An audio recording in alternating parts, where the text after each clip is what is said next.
Hey everyone, Joey here, and welcome to the first episode, or first lesson rather, of Inkonomics.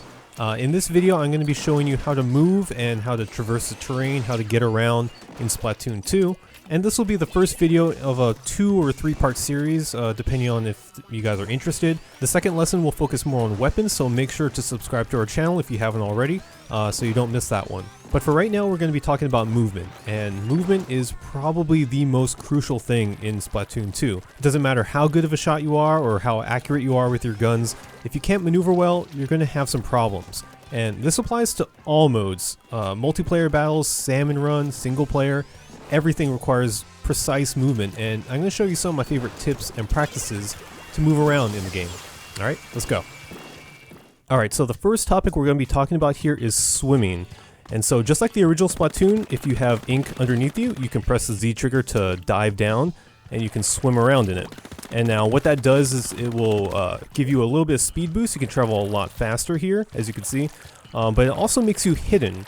Now you're not completely invisible, as you can see there's a little bit of a wave as I'm moving around in it, but for the most part you're going to be, you're not going to be spotted, you know, to the naked eye or from afar. So you want to do that as often as possible. Anytime you're not shooting, you want to be diving down to the ink and moving around. And now what you want to do with this though is combine this with your inking strategy. So as you know, you can only swim in ink of your own color. And so what you'll want to be doing when you have spots that are uninked or are inked by the enemy, you want to be swimming, and then you want to be popping out, shooting ahead of you, and then swimming again. So let me reset this. What you want to be doing is inking, diving down, popping up, and then inking again, and then popping down, or diving down, popping up. And you want to repeat this process, because this will get you from point A to point B as quickly as possible. You can see I do a little jump in there, and that's mostly because, you know, just, it's a personal thing. It kind of helps with my rhythm. You know, the game is very rhythmic, you know, not only the music, but like just the flow of the matches and the characters. So you want to be, so what I like doing is just jumping up, shooting it, diving down, jumping up, shooting.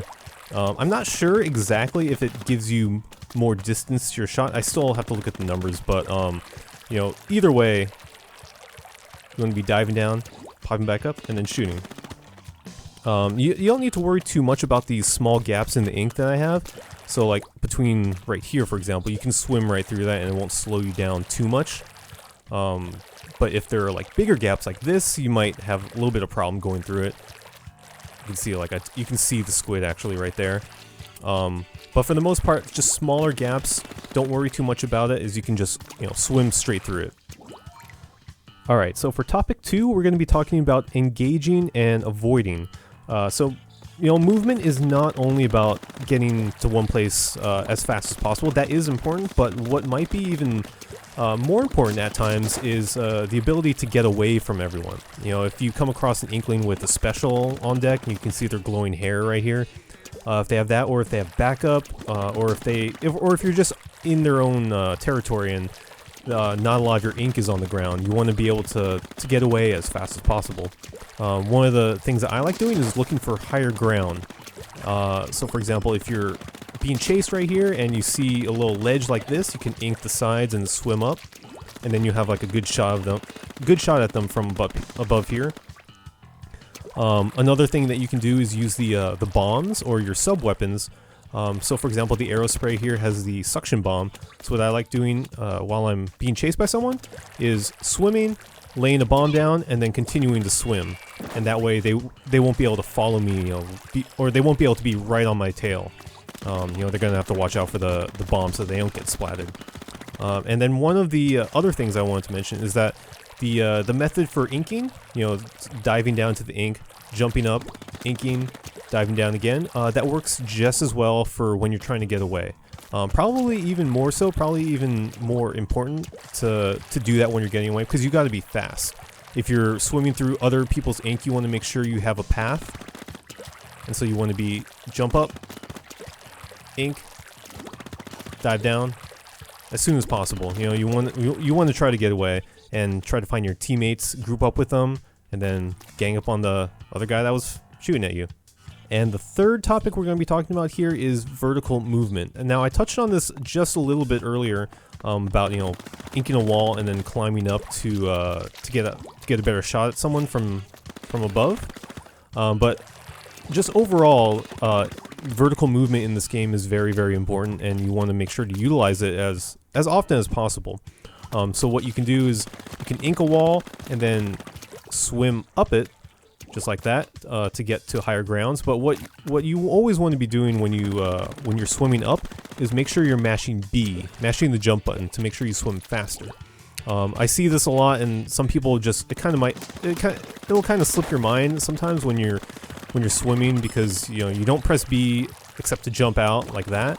So it kind of makes sense to just swim up at the same rate. But you can see the difference here in the speed. This is me swimming without mashing B, just like that, and this is with me mashing. You can hear that little squishy sound, of yourself mashing B, and you'll swim much faster going uphill or going up walls. It's one of my favorite things to do. Another thing I really like doing is utilizing the walls for sneak attacks.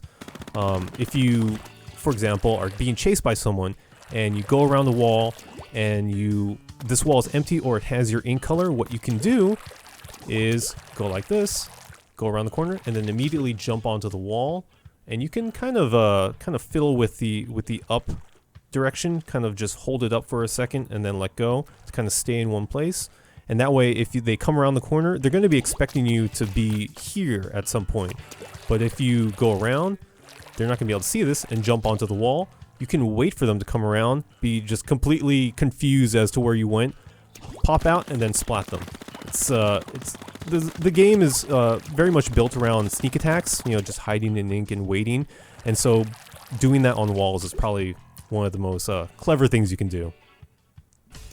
Alright, so thanks for watching. I hope you guys learned a thing or two about movement in the game. It's going to take a little bit of practice, but once you get going and once you know how to move, you're going to have a really great time in Splatoon 2. Now, if you guys enjoyed this video, leave a like or even subscribe to the channel if you want to catch our second lesson, in which I'll be talking about the weapons in the game. But for now, I'll leave you with a little bit of gameplay from one of my matches so you can study that and be ready for the next lesson. Alright, I'll see you guys then.